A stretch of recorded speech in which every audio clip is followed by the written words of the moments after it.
National Weather Service in Shreveport has issued a tornado warning for southeastern Harrison County. A severe thunderstorm capable of producing a tornado is located near Pineville, or 11 miles west of Carthage, moving northeast at 45 miles per hour.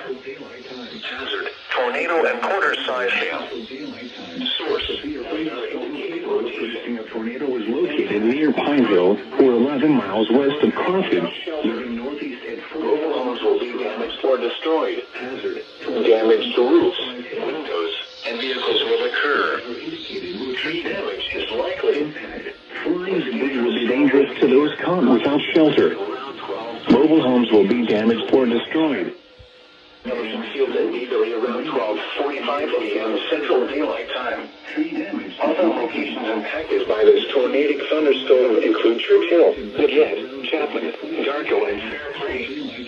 Take cover now. Move to a basement or an interior room on the lowest floor of a sturdy building. Other locations impacted by this tornadic thunderstorm include outdoors in a mobile home, Darko, and Fairplay. Move to the closest. Take cover now. Move to a basement or an interior room on the low. Tornadoes are extremely difficult to see and confirm at night. Do not wait to see or hear the tornado. Take cover now. Repeating, a tornado warning has been issued until 12:45 a.m. Central Daylight Time for the following counties in Texas: Harrison, Panola, and Rusk. Take cover now. Repeating, a tornado warning has been issued until 12:45 a.m. Central Daylight Time.